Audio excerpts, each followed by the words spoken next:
Assalamualaikum warahmatullahi wabarakatuh. Saya Yohana Tiara akan membacakan poin A, yaitu pengertian manajemen kelas. Yang dimaksud dengan manajemen menurut bahasa berasal dari bahasa Inggris. Manajemen berasal dari kata to manage yang artinya mengatur atau mengelola. Pengertian manajemen kelas dari beberapa pakar antara lain menurut Edmund Emer dan Carole Everston yang dikutip oleh Sri S. Wuryani Jiwandoko bahwa pengelolaan kelas sebagai berikut. 1. Tingkah laku guru yang dapat menghasilkan prestasi siswa yang tinggi karena keterlibatan siswa di kelas. 2. Tingkah laku siswa yang tidak banyak mengganggu kegiatan guru atau siswa yang lain. 3. Menggunakan waktu belajar yang efisien. Tujuan manajemen kelas secara umum adalah penyediaan fasilitas bagi bermacam-macam kegiatan belajar siswa dalam lingkungan sosial, emosional, dan intelektual dalam kelas. Dengan adanya fasilitas yang tersedia itu akan memungkinkan siswa 1. Belajar dan bekerja. 2. Terciptanya suasana disiplin.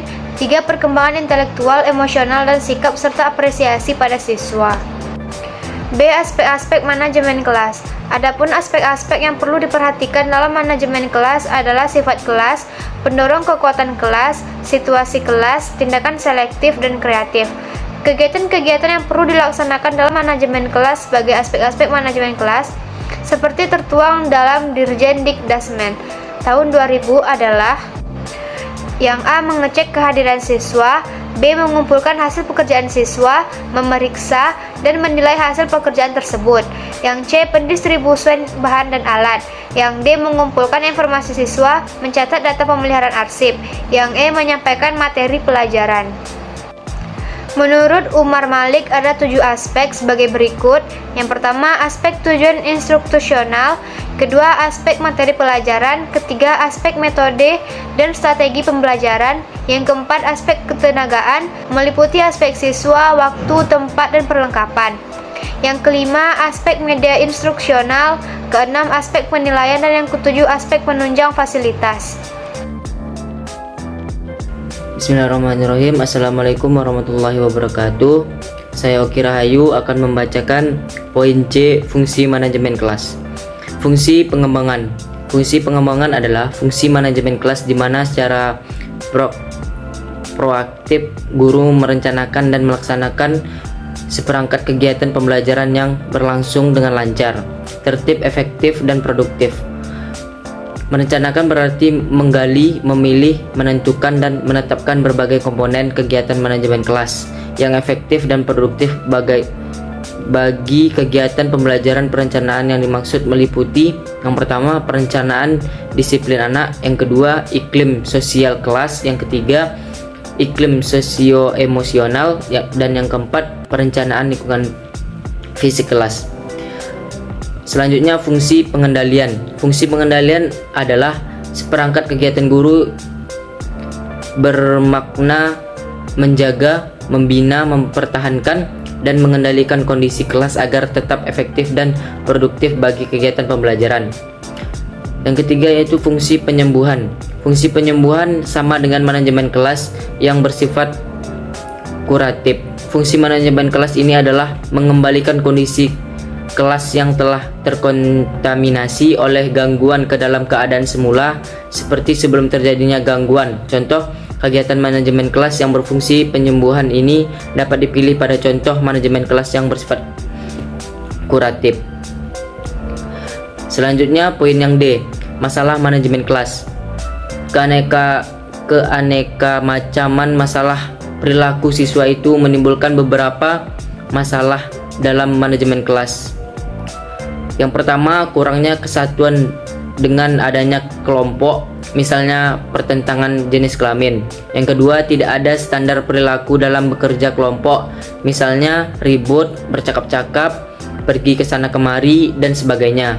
Yang ketiga, reaksi negatif terhadap anggota kelompok, misalnya bermusuhan dan merendahkan.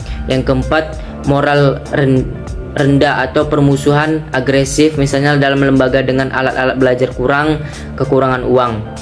Selanjutnya ada juga yang berpendapat bahwa masalah manajemen kelas dikelompokkan menjadi 2 kategori. Yang pertama masalah individual, yang kedua masalah kelompok. Selanjutnya memandang masalah manajemen kelas ini ada 5 kategori. Yang pertama, berdimensi banyak. Assalamualaikum warahmatullahi wabarakatuh. Baiklah, di sini saya akan melanjutkan pembahasan dari saudara Akira Hayu. Kelas yang nyaman dan menyenangkan. Kelas yang nyaman merupakan taman belajar bagi siswa.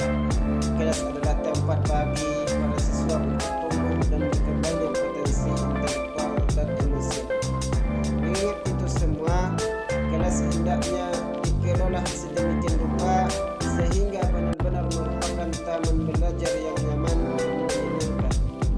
Adapun syarat-syarat kelas yang baik adalah rapi, bersih, sehat dan tidak lembab, serta cukup cahaya yang meneranginya, sirkulasi udaranya cukup, perawat dan keadaannya baik, cukup jumlah dan ditata dengan rapi, dan jumlah siswanya tidak melebihi dari kapasitas 40 orang.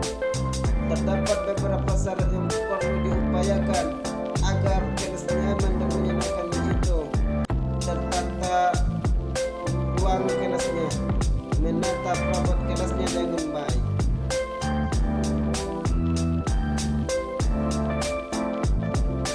Baiklah, sekarang kita masuk dalam kesimpulan.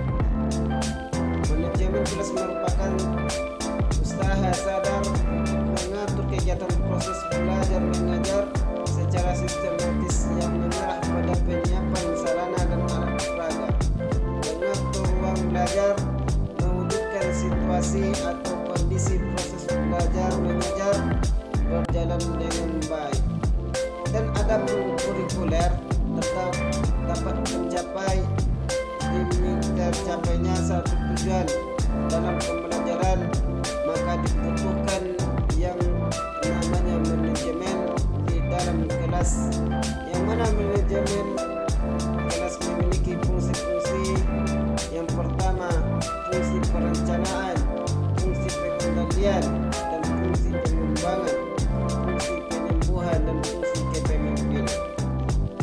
Setiap fungsi tersebut memiliki maksud, yaitu fungsi perencanaan adalah membuat suatu target yang ingin dicapai atau diraih di masa depan. Fungsinya pengendalian adalah proses untuk memastikan bahwa aktivitas sebenarnya sesuai dengan aktivitas yang direncanakan.